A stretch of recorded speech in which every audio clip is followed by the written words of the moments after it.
ये जो CCTV camera यहाँ पर लगा हुआ था, उपद्रवियों ने न सिर्फ तोड़फोड़ की बल्कि इस सीसीटीवी कैमरे को भी साफ तौर पर तोड़ा गया। तो कहीं न कहीं सबूतों को नष्ट करने की कोशिश भी कल यहाँ पर की गई।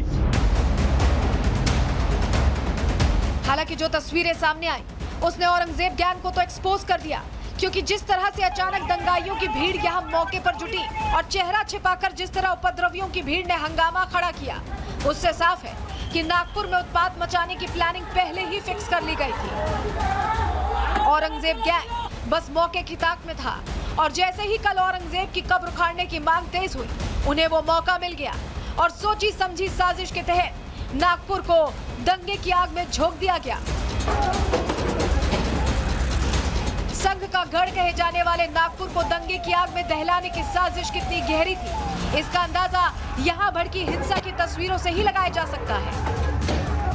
तस्वीरें साफ इशारा कर रही हैं कि जिस तरह से अचानक यहां एक खास समुदाय के लोग उपद्रवियों की शक्ल में आ धमके और उन्होंने आते ही बवाल मचाना शुरू कर दिया, उसका होमवर्क पहले से करके रखा था। हालांकि अब नागपुर में हालात काबू में है और अब हिंसा के बाद पुलिस का एक्शन जारी है। पुलिस प्रशासन के अधिकारियों ने मोर्चा संभाल लिया है। गली गली में पुलिस बल तैनात है। खोज खोज कर दंगाइयों को उनके बिलों से बाहर निकाला जा रहा है और तरीके से सबक सिखाया जा रहा है। Bureau report, Republic Bharat. इस बीच आपको बताएं कि लोगों की संपत्ति को बड़ा नुकसान पहुंचाया गया इस दंगे से, और ऐसे में जो जिनका नुकसान पहुंचा है वो सीपी ऑफिस पहुंचे। तस्वीर आपको दिखाते हैं, ज्ञापन लेकर पहुंचे। सुरक्षा का और नुकसान की भरपाई वो चाहते हैं और यही वजह है कि ज्ञापन सौंपा गया है। सीपी ऑफिस में ज्ञापन सौंपा गया है मुलाकात करके। ये तस्वीरें बता रही हैं कि किस तरह से हिंदुओं को टारगेट किया गया और उसके बाद वो अब अपनी गुहार लेकर पहुंचे। हमने कमिश्नर साहब से भी बात की, उनका क्या कहना है, कैसे कार्रवाई होगी, क्या एक्शन प्लान है, सुनिए। जो है कुछ लोगों ने पथराव किया, ऐसा खबर आई थी, और क्योंकि पुलिस वहाँ पे थी तो उन्होंने दोनों ही ग्रुप्स को अलग अलग किया और मतलब यहाँ से इस तरह से शुरुआत हुई थी इसके। सर, 2 जगह उपद्रव हुआ, इसके अलावा भी कहीं और नोटिस किया गया है किस तरीके की कोई घटना जो सामने आई?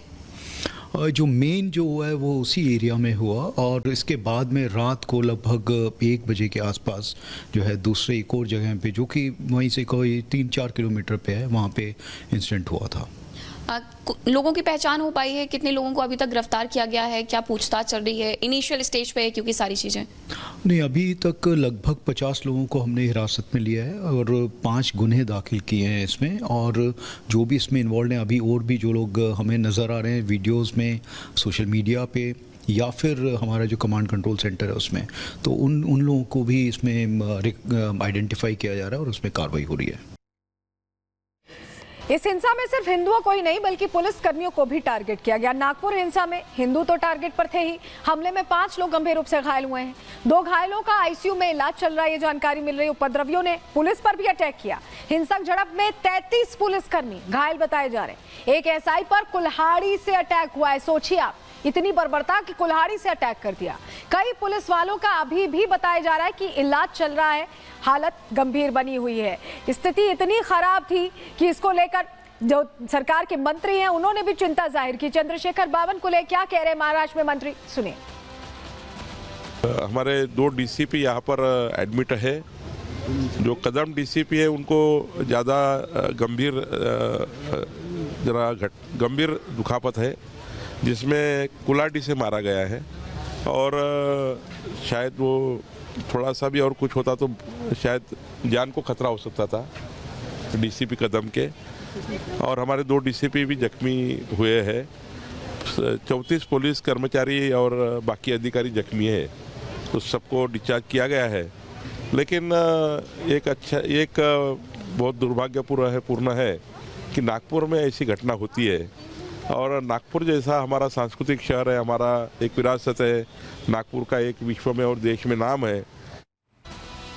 वही नागपुर में ही हिंसा क्यों हुई, अब आपको 2 बड़ी वजह बताएंगे, लेकिन पहले तस्वीर दिखा देते हैं घायल डीसीपी की। ये देखिए कैसे पुलिसकर्मियों को टारगेट किया गया। उसके बाद जब वो घायल हो गए, ये इतना एरिया हम ब्लैक एंड व्हाइट करके आपको दिखा रहे हैं क्योंकि लगातार उनकी हथेली से खून गिर रहा था, और उसके बाद उन्हें अस्पताल में भर्ती कराया गया। घायल डीसीपी से देवेंद्र फडणवीस ने हाल जाना। ये देखिए, मुख्यमंत्री ने खुद बातचीत करके हाल जाना है, उनकी स्थिती जानने की कोशिश की है। प्लास्टिक सर्जरी के लिए काय केलं त्याच्यामध्ये हो सर प्लास्टिक सर्जरी केली पण केली सर, काही नर्व्स वगैरे डॅमेज झाले नाही. चलो व्हेरी गुड. ठीक आहे, तुम्ही चांगलं तिथे समोर गेलात आणि सगळ्याचा सामना केला, त्याबद्दल तुमचं अभिनंदन आहे आणि आम्ही सगळे तुमच्या पाठीशी आहोत आणि लवकर लवकर तुम्ही ठीक व्हावं अशी आमची प्रार्थना आहे आणि अशाच प्रकारे नेहमी तुम्ही चांगलं काम कराल अशी बिलकुल ईश्वरचरणी प्रार्थना आहे.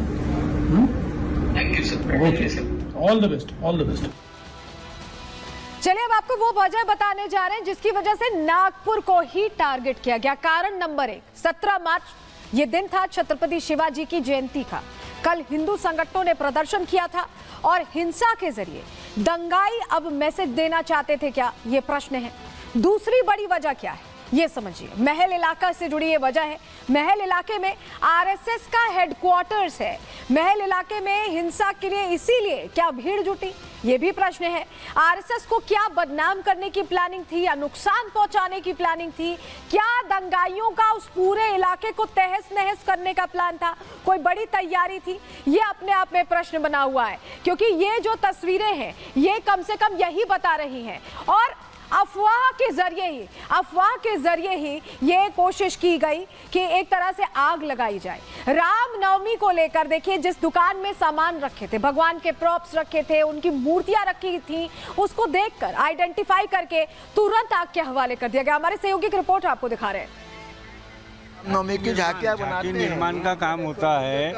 मेरा काम है झांकी निर्माण करने का. रामनवमी की जो शोभा यात्रा निकलती है पोद्दारेश्वर राम मंदिर से, वो झांकी निर्माण का काम मेरा है. मेरे पास 5 से 6 झांकियाँ रहती है. मैं डेकोरेशन बना के, यहाँ गरुड़ जी की मूर्ति थी सामने में, यहाँ फ्लैग्स वगैरह, इन लोगों को सबको मालूमात है कि मैं यहाँ झांकियों का निर्माण करता हूँ. इन्होंने पहले गीतांजलि टॉकीज पे यानी दंगा फसाद किया गया, उसके बाद में इधर से आके इन्होंने सबसे पहले सीसीटीवी कैमरे को यानी ब्रेक किया गया, फोड़ा गया. उसके बाद ये डेकोरेशन वगैरह निकाल के, गाड़ियाँ निकाल के जलाने में ये किए. उसके बाद हमारे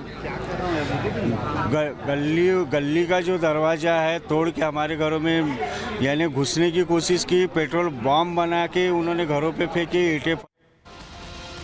तो क्यों यही जगह चुनी, इसकी एक और वजह आपको बताते. देखिए, आरएसएस मुख्यालय महल इलाके में जहां हिंसा हुई वहां से महज 1 किलोमीटर की दूरी पर है. सीएम आवास 6 किलोमीटर की दूरी पर है. वहीं पुलिस कमिश्नर का ऑफिस सिर्फ 5 किलोमीटर की दूरी पर था और बाकायदा यही टारगेट पर थे. यहीं पर हिंसा भड़काई गई. रिपोर्ट इसी से जुड़ी आपको दिखा रहे हैं.